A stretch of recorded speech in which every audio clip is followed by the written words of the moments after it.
Welcome to Financial Advisor and Pastor Walk into a Bar, Revelation Part 1. In this episode, Pastor Jason and Benjie start a new series on the book of Revelation. Let's listen in. I guess Revelation 1, right? Some background on it. Is this the same John that's in the Gospel, John? Mm-hmm. That's writing it? And he is imprisoned on an island? This island? Patmos. Okay, Patmos. All right. So how did he get there? Do you know? Are we recording? Yeah, we're recording. All I right, think. cool. Yeah. Sorry, I wanted to make sure. I think I am. Yeah. Yeah. All right. Cool. Recording. So John. So give us some background on John. So yes, the book of Revelation. Of course, it's Revelation, not Revelations, as Right. many people refer to it, because it is one consistent revelation, not a compilation of a bunch. John was one of the apostles. He's the same apostle that he describes himself as the one Jesus loved. Yeah, right. It's that image in the upper room of John leaning up against Jesus, Mm-hmm. and kind of is that idea of John kind of nestling his head up in the bosom of Jesus a little bit. It's probably not an appropriate image or the right image. Probably not the right image if I go and say, I remember in a bar when we were drinking, have maybe a bunch of wine and that, but having that same image come into play is not very far reach from somebody that has been drinking too much. Yes. So I don't know about that one, but well, that's another story for another day. I remember a poker night with a couple of guys who weren't yet believers many years ago, and we were doing a poker night one night, and for the poker nights we would let people bring some alcohol or whatever. Well, we had a couple guys who came inebriated already to the poker night, and then as the night continued on until about 11:30, 12, these guys continued drinking. At one point in time, one of them ran outside, one ran to the restroom, and I looked at the guys in the poker night because I'd gotten there a few minutes late, and I was like, how much of these guys had to drink already? And they're like, they came in already a little tipsy. And I'm like, all right, we're cutting them off. And so at the end of the night, I was like, all right, guys, let's wrap up. And one of them leans into my shoulder. He's like, Pastor, will you just pray for me? Oh, boy. He's got his head like in my chest, and he's about 5'6", and I'm 6 foot, so he's got his head in my chest, and I start praying, and the guys are looking at me, and they are just dying laughing, and they're being silent in their laughing, but it's in the middle of this prayer. I'll never forget that. His name was Chris, and I love Chris to this day. I'm glad you named it because I'm 5'6". I don't remember no, that it wasn't you. It wasn't you. Yeah. So the image of John leaning up into Jesus, after having a little bit, maybe too much wine to drink, maybe an appropriate image. But so this is John, and he's an old man by this time, and this is roughly 60 years or so after Jesus' death. So it's approximately something. There's a little bit of disagreement between like 92 to 96 AD. So roughly 60 years after Jesus, and John has been faithful. John has been a follower of Jesus without question, and he has become a prisoner to the Roman Empire. And as they did with many of their prisoners, they would, political prisoners or different types of prisoners, they would send them to this island, Patmos. Yeah. And Patmos was a critical island for the mining of silver. Oh, I didn't know that. And so it was a mining island. And so the purpose of this prison on Patmos was, one, isolation, because you weren't going to be able to escape Patmos, if you will, by swimming away. But then secondly, it was a mine. And so the Roman Empire would use prisoners to work the mine, much like, unfortunately, much like what happened in Nazi concentration camps. They would use the prisoners to do the work because they didn't care if they died or not anyways. Yeah. And so that's kind of the purpose of Patmos. It was a mine. And so John's there, and it says that he was on the Lord's Day. And so I'll just read real quick these first few verses 1 through 3. This is a revelation from Jesus Christ, which God gave him to show his servants the events that must soon take place. He sent an angel to present this revelation to his servant John, who faithfully reported everything he saw. This is his report of the word of God and the testimony of Jesus Christ.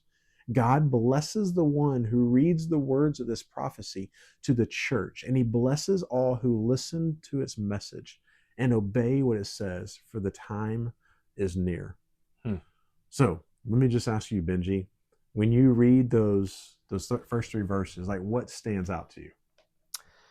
I highlighted the third one. Blessed is he who reads and those who hear the words of the prophecy and heed the things which are written in it, for the time is near. I think probably the thing that stands out, the time is near.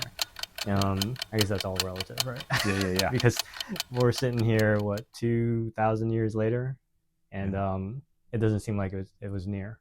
At least maybe it was near for him because he's dead now, right? No. So, but that's what stands out to me. Yeah. Well, and it's interesting you say that because the Revelation is a hotly debated book. Yeah. Or letter, Revelation account.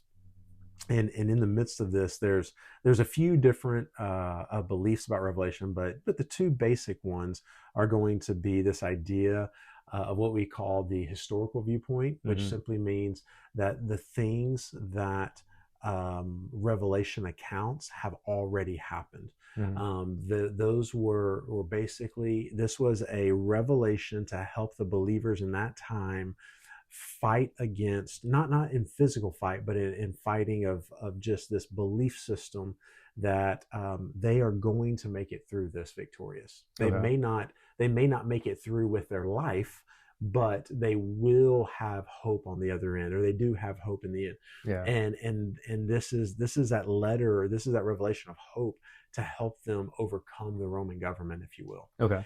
And so that's kind of this historical viewpoint that, the Roman government, as you read through Revelation, the different symbols and things of that nature all reflect that the Roman government is going to come to an end, and the Christians will conquer. The Christians will continue to survive. Christianity will make it. Okay.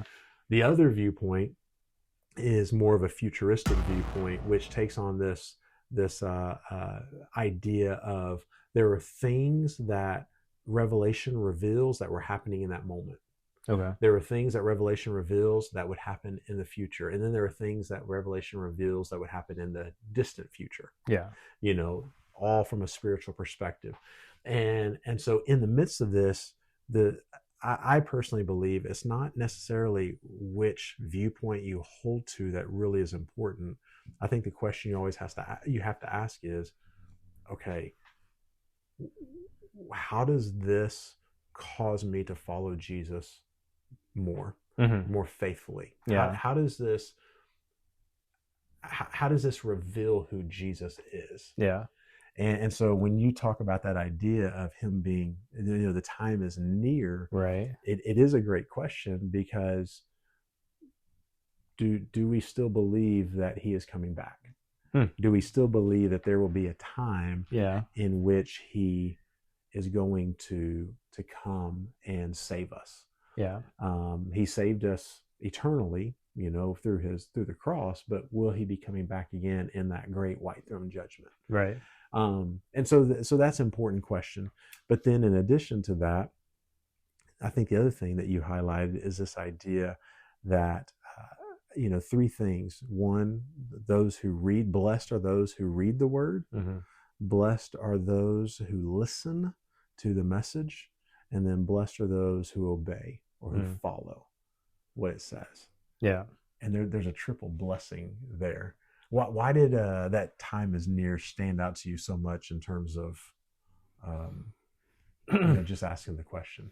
Well, I guess it's just because it was the last thing that you said too. Okay. Yeah. But I mean, that's the only thing I highlighted here, because I had gone through this. This is the second time going through a study for me, and I'm going through it right now. But this particular chapter has been a while ago. Yeah. Because I'm on chapters 15 and 16. So chapter 1 was in September. When we started the study. So usually when I go through this, I remember, the rest of the chapter. It's sort of like an introduction as to what's going on, right? So I'm thinking, here's the opening, right? Revelation of Jesus Christ. Yeah. And he is just opening the letter to everybody else that's that's being addressed to go and say, hey, pay attention, because there's a lot that I'm going to be sharing with you guys that is very important. Yeah. And it's sort of like, warning somebody to go and say, hey, wake up. Yeah. This is something you really need to pay attention to. And if you're falling asleep, stand up. Yeah. That's all I can think of on that. But I think about when I was at the academy, this was my first introduction to the method of army teaching, which is basically it's just tell them what you said 3 times. Yeah. But if the person that's teaching you wants you to key on a point that they're making, they go and stomp their foot, and then they look at you and say the thing again, and then they stomp their foot. It's just one of those things that it's just like, okay, idiot, if you don't get it, you are an idiot. Sorry. Yeah. Not to say that that's what John is trying to say here, but he's got something important to say, and it's like he's underlining it to the people that are listening. Yeah. And it's interesting you mention that, because John is a master at that with and we'll dive into this, I'm sure, whether it be today or in future weeks. Yeah. The way in which he repeats things and shows numbers repeatedly or communicates a number repeatedly. Yeah. It's his way of saying, hey, pay attention to this. Yeah. And of course, in the book of Revelation, there is some hidden messages because how do you write a message to a group of people who are under persecution while knowing that there's a good chance that this may get confiscated by Roman leaders or even Jewish leaders? And so how do you communicate to them in a way that doesn't raise alarm to the people that aren't supposed to be reading it? Oh. And so John is able to repeat things and say things in certain ways in order to communicate a message or say, hey, key in on this. Yeah. Pay attention to what I'm saying. Huh. I don't know. So he's trying to share a message with the church with the knowledge that authorities are watching, kind of. Yeah. I mean, because they're under Roman persecution. Yeah. There's a series from this point and through time, through the next few hundred, or there's even really about 1,000 years, I believe. This point in time, there's 10 specific Roman emperors. Oh, wow. Who are basically just horrible Roman emperors. Yeah. And are out to have it, for the Christians and do a number of things in order to persecute them, kill them, wipe them out. Yeah. All that kind of stuff. And so this is written on the kind of the forefront of that in terms of the Roman Empire.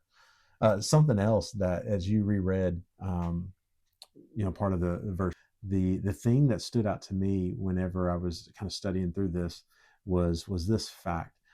It's a revelation. One, he just says in the very fourth word, this is a revelation. So we know it's a revelation, but he says from whom?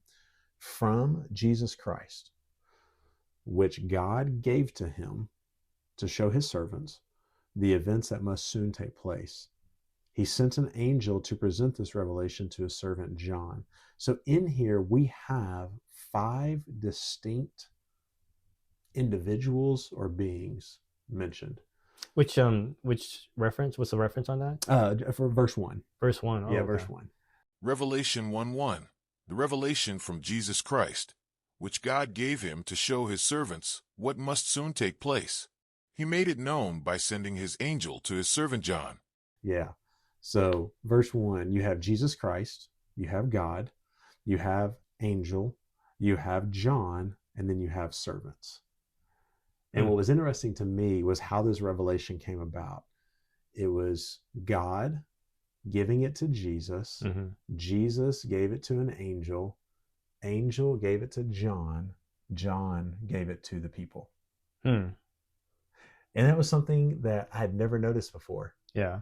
Is because, Jesus is very clear. I don't even know the time or the place. Only God the Father does. So even though God the Father, Jesus, and the Holy Spirit are 3 in 1, there are still things. I mean, Jesus says, I don't know the time. Only the Father does. Yeah. And even Jesus in his resurrected state still doesn't know the time or the place. Only God the Father does. And so here is a revelation from God. Right. That he gives to Jesus. Jesus gives it to the angel gives it to John gives it to the people. And it was just interesting. Why do you think it's going that way? I think one, because it is a message of what is to come. And Jesus, Jesus says, I don't know the day or the time, only the Father does. So even though God, Jesus, and the Holy Spirit are still three in one, there are still things that only the Father knows. Yeah. And Jesus is fine with that. And which is really, really cool, because it's not like Jesus is like, well, I'm Jesus, I should know you. Jesus is like, no, it's okay. The Father only knows that. Yeah. And so here is a communication about the time that is to come, or something that is to come. And God communicated with Jesus communicated with the angel communicated John, and John to the people. And it was just neat to see, for me, that I had never noticed that there was a process of communication that was happening. Yeah. And it just kind of stood out to me as something that was different, but yet, Yeah, and I didn't pick up on that. Yeah. Just in terms of perspectives, because you're doing this. Are you leading the study? Yes. Okay. Yeah. And it's with adult men. Adult men. 6 a.m. on Thursday mornings, bright and early. Okay.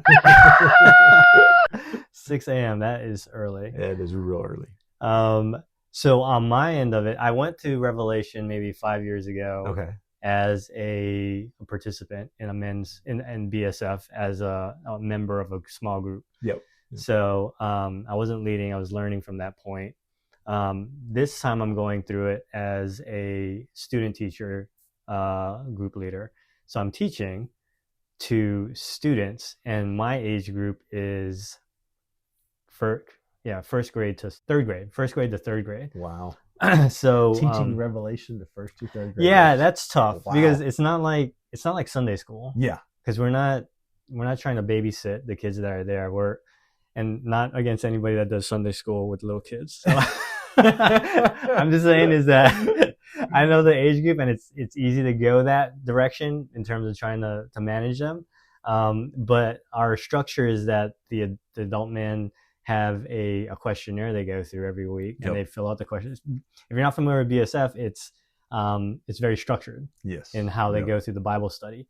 And most of the questions are not application. They're all interpretation. And then they're sprinkled with some kind of application, which has changed over the past few years. I think it's been very traditionally interpretation with no feeling. No feeling questions. But they kind of opened it up, and those questions that they have in there, we have similar type of questions when we teach it to the kids. And so just giving the different perspectives is that when I'm going through it, and when you're revealing to me are stuff that I didn't pick up on, because I'm looking specifically for things that I would be teaching that would be, where's Jesus in all this? Because the primary thing that we do every week is to figure out what is the gospel connection. Yeah. What is the characteristic of God that's in the reading that we do? Okay. What's the truth that's in this reading, and what's the gospel connection? Yeah. And a lot of times it's it's the main thing is, and I bring it up because it's one of those things, like if you go through the study, the question comes up is, why are you going to the study? And a lot of folks are going because they want to talk about the prophecies and what does all that mean? And, how do we interpret? And I guess sometimes I can just go, and what we were talking about earlier with application versus interpretation, maybe that's not what God's trying to tell you. Yeah. And he could be trying to tell you that, what's the connection with Jesus, which I think we've all got that understanding that the Bible is all about Jesus, is what it amounts to, right? So, but anyway, that's where my side of it is, and I didn't pick up on that part of the chapter that you mentioned, because I was keying off of who's the audience and the 7. I think that's in this chapter. It might be chapter in the groupings of it, but yeah. So towards the end of the chapter 1, we see the audience, and most specifically the 7 churches that are listed. Yeah. And those 7 churches and the different things that they are working through and battling, and those 7 churches are a fascinating discussion in and of themselves. But But yeah, you're talking about the, if you were to look at a church in terms of generations, roughly 60 years after Christ. So you're talking about a second generation church. Oh yeah. The first believers are having their kids, and so maybe even starting to have some grandkids now. And so this is kind of a second to third generation of believers, Yeah. who are in these churches and the things that they're experiencing. Okay.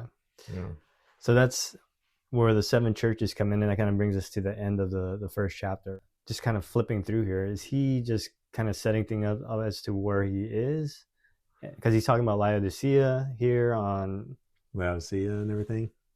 Revelation 1:11-13, which said, "Write on a scroll what you see and send it to the 7 churches, to Ephesus, Smyrna, Pergamum, Thyatira, Sardis, Philadelphia, and Laodicea." I turned around to see the voice that was speaking to me. And when I turned, I saw 7 golden lampstands. And among the lampstands was someone like a son of man, dressed in a robe reaching down to his feet, and with a golden sash around his chest. So he's seeing Jesus. Yeah. Well. I would love for us, starting in verse 9, yeah, we get some of the specifics of the vision starting to take place. I would love for us to look at verses 9 through 20, basically, of chapter 1, maybe our next time. Yeah. Just because there's some fascinating stuff there, especially this image of Jesus that he sees in this revelation. Yeah. And as you work through this image and the specifics of what he sees within Jesus, right, it's enthralling. I mean, it's like, holy cow. I remember when I was just teaching this a few weeks ago, and having this discussion with the guys in our group. I had been studying and preparing and researching, these things about Jesus and this image. And I found myself, as we were talking through it, is getting like really excited because of what this meant.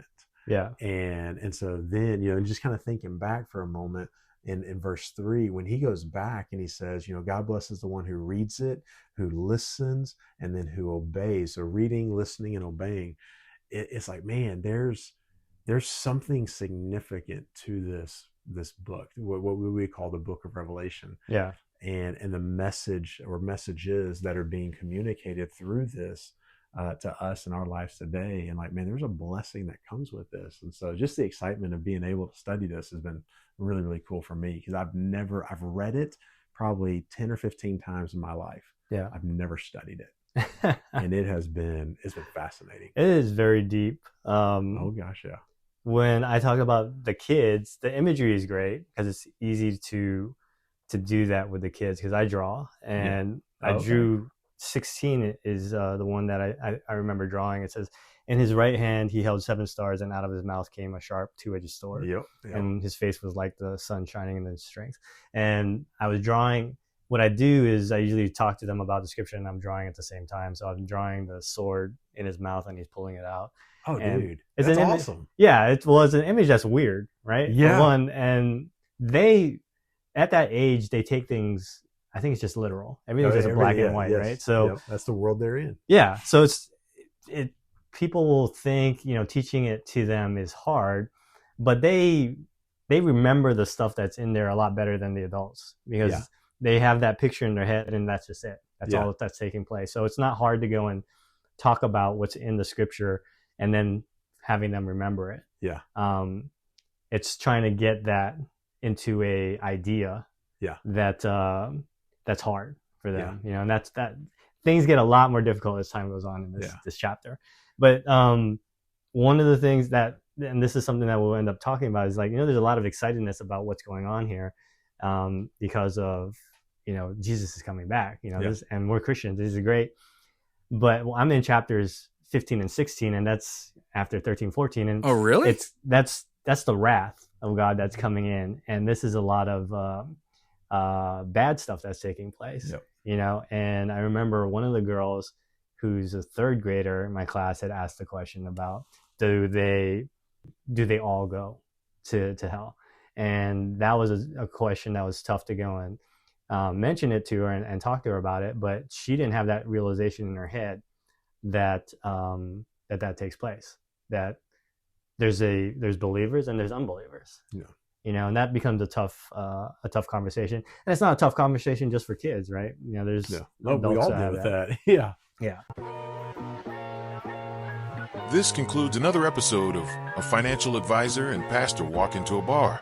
Remember, God has a message for you, but you won't hear it unless you open the Bible and read it for yourself. Thanks for listening.